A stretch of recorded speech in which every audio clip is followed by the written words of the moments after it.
Story in Hindi as requested. लोग कहते थे लड़की खूबसूरत है, चंचल है, तरहदार है, दुनिया उसकी दीवानी है, हर कोई उसकी खातिर जान देने को तैयार है। साथ में लड़की गुनी भी थी, पढ़ी लिखी थी, दुनिया भर की ज़बानें जानती थी, मिल्टन और शैली, टैगोर और काजी नज़र। उस सलाम, सुब्रह्मण्यम भारती और निराला, जोश और फैज़ की नज़में उसे ज़बानी याद थीं। लिंकन और गैरी बाल्डी, ज़दला और मार्क्स, एंजल्स और लेनिन, गांधी और जवाहरलाल नेहरू की किताबें पढ़े हुए थीं। उसकी ज़बान में जादू था। उसकी एक आवाज़ पर लाखों करोड़ों मरने मारने को तैयार हो जाते थे। जब उसकी 25वीं सालगिरह करीब आई तो सबने कहा कि अब तो लड़की को घर बसाना चाहिए। बचपन का लाउबालीपन कब तक चलेगा? दुनिया के लोग उंगलियां उठा रहे हैं। जितने मुंह उतनी बातें। 25 बरस की लड़की को यूं ही वाही तबाही नहीं घूमना चाहिए। आज इसके साथ, कल उसके साथ। अब तो उसे एक को पसंद करके उसे शरीके ज़िंदगी बनाना चाहिए। हर सू ऐलान हो गया कि लड़की अपना शरीके ज़िंदगी चुनेगी। जितने उसके चाहने वाले हैं सब स्वयंवर के लिए इकट्ठे हो जाएं। जिस खुशकिस्मत को वो इस काबिल समझेगी उसके गले में जयमाला डालेगी। यूं तो कौन लड़की का दिलदादा नहीं था, मगर उन सब में 7 ऐसे थे जो उस पर दिलो जान से फिदा थे और उसको अपनाना चाहते थे, अपनी बनाना चाहते थे। हर एक का दावा था कि लड़की उसको पहले से ही पसंद कर चुकी है, सिर्फ दुनिया के सामने इकरार करने की ज़रूरत है। पहले तो एक साहब सामने आए, मुझे धर्मदेव कहते हैं। उन्होंने अपना तारुफ कराया। लंबे चौड़े, ऊंचा माथा, सर पर लंबे लंबे बाल, गेरुए रंग का सिल्क का लंबा कुर्ता और धोती पहने हुए, पीछे पीछे चेलों और चेलियों का एक गिरोह कीर्तन करता, खड़तालें बजाता हुआ, धर्मदेव की जय के नारे लगाता हुआ। बालिका, उन्होंने लड़की को मुखातब करके कहा, अगर तुम माया मोह के जाल से निकलना चाहती हो तो मुझे अपना लो धर्मदेव, बल्कि धर्म की शरण में आ जाओ और लोग जो कुछ तुम्हें दे सकते हैं, प्रेम, धन दौलत, ऐशो इशरत, वो सब मैं भी तुम्हें दे सकता हूँ, मगर साथ में तुम्हें मुक्ति भी प्राप्त होगी, जो तुम्हें और कोई नहीं दे सकता। क्या जवाब है तुम्हारा? बालिका। लड़की ने जवाब दिया, महाराज, मन तो चाहता है जीवन आपके चरणों में ही बिता दूं, मगर औरों से भी मिल लूं, उनकी भी सुन लूं, फिर जवाब दूंगी। धर्मदेव ने हाथ उठाकर लड़की को आशीर्वाद दिया और कहा, कोई चिंता न करो बालिका, तुम बेशक औरों से मिलो, उनको भी परखो, मगर तुम्हारे भाग्य में मेरा जीवन साथी बनना ही लिखा है। लड़की ने नजरें झुकाकर कहा, जो भाग्य में लिखा है वो तो होगा ही महाराज। इसके बाद महाराजा मानसिंह शान सिंह की सवारी आई। जर्क बर्क शाहाना लिबास, सफ़ेद घोड़े पर सवार, कमर में तलवार बंधी हुई राजपूती शान की बड़ी बड़ी मूछें।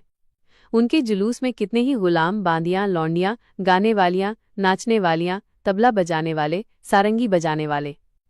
घोड़ा रोककर उन्होंने लड़की से कहा, ऐ सुंदरी, आओ और मेरे राजमहल की शोभा बढ़ाओ, मैं तुम्हें महारानी बनाकर रखूंगा। लड़की ने जवाब में कहा, महाराज की जय हो, लगता है आपने आने में देर कर दी। मैंने तो सुना कि आपकी प्रीवी पर्स बंद कर दी गई, आपके खास हुकूक खत्म कर दिए गए हैं, फिर आपकी पहले ही बहुत सी बीवियां हैं, क्या आप एक और बीवी का खर्चा बर्दाश्त कर सकेंगे?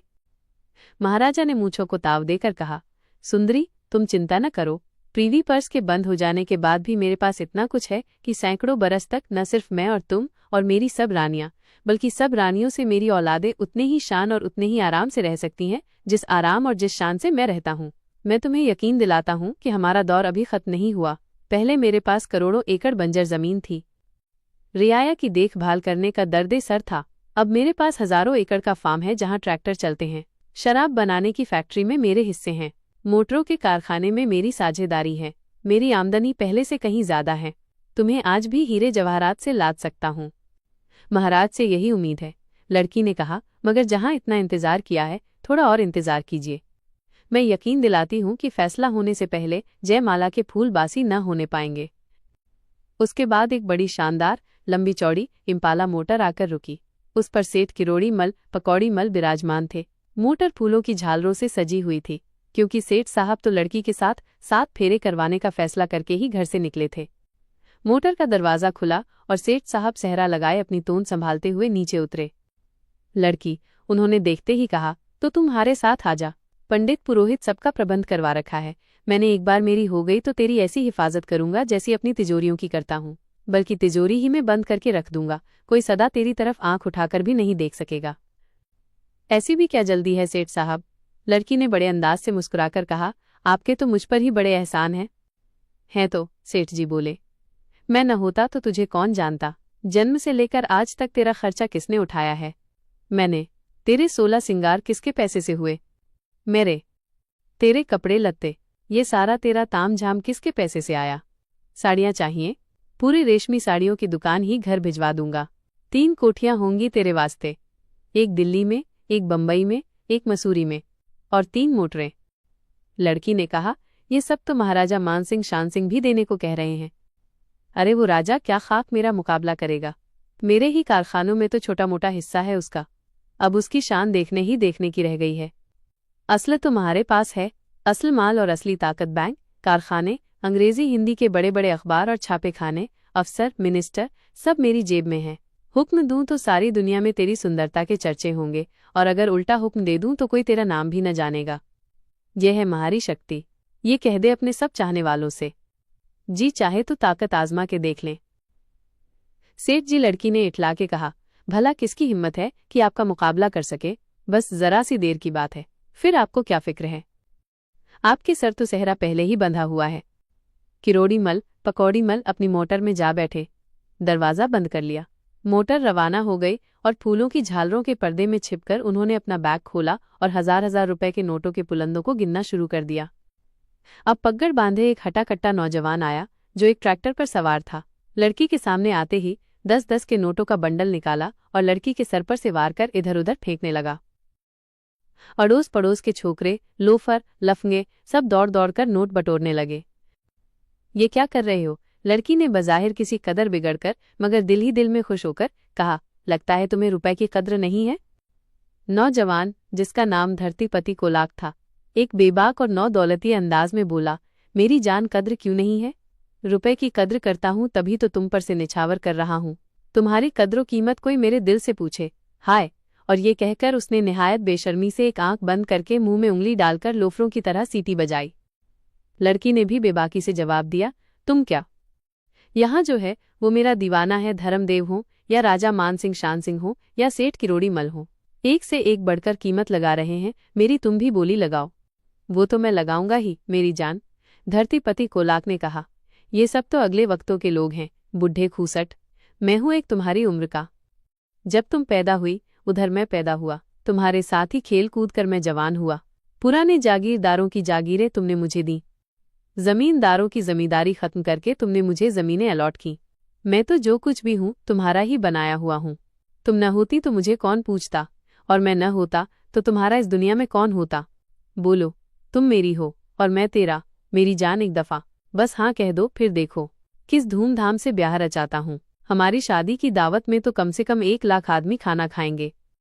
1 लाख? लड़की ने तज्जुब से कहा, इतने आदमियों के लिए इतना चावल, इतना घी, इतनी शक्कर कहाँ से आएगी? वो सब मेरे लिए बाएं हाथ का खेल है। तुम्हारी सलामती चाहिए। मेरे फार्म में किसी चीज की कमी नहीं है। अपनी बहन की शादी में मैंने 3000 मेहमान बुलाए थे, वो भी मामूली मेहमान नहीं, एक से एक बड़ा अफसर और मिनिस्टर था। जिस दिन तुम्हें ब्याह के ले जाऊंगा उस दिन तो मैं दूध, दही, घी और शराब के दरिया बहा दूंगा, दरिया। वो तो मुझे मालूम है, लड़की ने हल्की सी मुस्कुराहट के साथ कहा, मगर थोड़ी देर इंतजार करना पड़ेगा। जैसा तुम्हारा हुक्म। धरतीपति कोलाक ने ट्रैक्टर को स्टार्ट करते हुए कहा, मेरा तुम्हारा तो जन्म जन्मान का रिश्ता है। अब एक और उम्मीदवार आए और बड़ी शान से आए। आगे आगे लाल पट्टियां बांधे हुए चपरासियों की हर अव्वल फौज, पीछे एक लंबा चौड़ा तख्त जिसे 100 हेड क्लर्क अपने सरों पर उठाए ला रहे थे। तख्त पर कालीन पर एक बहुत बड़ी मेज जिस पर 5 टेलीफोन रखे हुए थे और नोटों की गुड़ियों पर सोने चांदी के पेपरवेट रखे हुए थे कि वो हवा में उड़ न जाएं। कुर्सी पर मिस्टर दफ्तर शाही अफसर गलाबंद कोट और पतलून पहने अकड़े हुए बैठे थे। क्लर्कों ने तख्त लड़की के ऐन सामने लाकर रख दिया क्योंकि मिस्टर दफ्तर शाही अफसर की गर्दन अकड़ी हुई थी। वो लड़की को सिर्फ उस वक्त देख सकते थे जब वो ऐन उनकी नजरों के सामने हो। मिस्टर दफ्तर शाही अफसर के एक सब असिस्टेंट डिप्टी सेक्रेटरी ने लड़की से आकर कहा, आपको साहब से बात करनी है? लड़की ने बड़ी शाने बेनियाजी से कहा, अगर वो बात करना चाहें तो बात कर सकती हूँ। ठीक है, सब असिस्टेंट डिप्टी सेक्रेटरी ने हाथ फैलाते हुए कहा, लाइए 5000 रुपये दिलवाइए। साहब का वक्त बड़ा कीमती है, 5 मिनट की मुलाकात कराए देता हूँ। लड़की ने गुस्से से कहा, साहब जाए, तुम्हारा चूल्हे में मेरी जूती उससे बात करना चाहती है। सेक्शन क्लर्क, सब असिस्टेंट डिप्टी सेक्रेटरी ने आवाज दी और कहा, जाओ साहब से कह दो कि लड़की इस काबिल नहीं है कि उसे कोई परमिट या लाइसेंस दिया जाए। इंटरव्यू भी दिया तो वक्त जाया होगा। इडियट, दफ्तर शाही अफसर चिल्लाया, बात करने की तमीज नहीं, सबको एक ही लाठी से हाँकते हैं, निकल जाओ यहाँ से। हम इस लेडी से अकेले में बात करते हैं। जब वो दोनों अकेले रह गए तो दफ्तरशाही अफसर ने अपनी टेढ़ी गर्दन का पेच ढीला करते हुए कहा, डार्लिंग। लड़की ने बड़े तंज भरे लहजे में जवाब दिया, क्यों, खैरियत तो है? आज तो बड़े प्यार का इजहार कर रहे हो। अंग्रेजों के ज़माने में तो तुम मुझे गोली मार देना चाहते थे। पुरानी बातों को भूल जाओ डार्लिंग, आज की बात करो। मैं 25 बरस से तुम्हारी सेवा कर रहा हूँ। मेरी सेवा? लड़की ने पूछा। या अपनी सेवा? वो एक ही बात है डार्लिंग। मैं और तुम अलग अलग थोड़ा ही हैं। तुम मेरे लिए बहुत लक्की साबित हुई हो। पहले मेरी ऊपर की आमदनी 500-600 रुपए थे, अब 5,000 रुपए महीना है। कभी कभी तो भगवान परमिट का छप्पर फाड़ता है तो उसमें से लाखों रुपए मिल जाते हैं। ये सब तुम्हारी ही बरकत है, तुम्हारी ही देन है। फिर अब क्या चाहते हो? लड़की ने पूछा। तुम तो मेरे बगैर भी मजे कर रहे हो। नहीं डार्लिंग, तुम्हारे बगैर नहीं, तुम्हारी वजह से मजे कर रहा हूँ। तुम हमेशा के लिए मेरी हो जाओगी तो हम दोनों ऐश करेंगे। अच्छा, लड़की ने बेदिली से कहा। तो कुछ देर और इंतजार करो, तुम्हारी खातिर ये भी कर लूंगा डार्लिंग। दफ्तरशाही अफसर साहब ने अपने क्लर्कों को वापस बुलाते हुए कहा, वरना मैं तो और सबको इंतजार कराता हूँ, मैं किसी का इंतजार नहीं करता। अब एक नए ढंग की बारात आई। आगे आगे बैंड। आधा बैंड अंग्रेजी बाजे बजा रहा था, आधा हिंदुस्तानी। एक तरफ वायलिन, दूसरी तरफ सारंगियां। एक तरफ तबले, दूसरी तरफ बोंगो और कैटल ड्रम। दूल्हा नंगे पांव मगर पतलून पहने हुए, पतलून के ऊपर जोगिया रंग का सिल्क का कुर्ता, सिर पे हैट, एक पांव कार में दूसरा छकड़े में। बारात लड़की के सामने आकर रुक गई। दूल्हे ने अपना तारुफ कराया। मुझे नेता खां, भारत सेवक इंडिया वाला कहते हैं। हम आपके पुराने चाहने वालों में हैं। सोचा आज 7 फेरे भी हो जाएं, निकाह भी पढ़वा लें और रजिस्ट्रार के दस्तखत भी हो जाएं।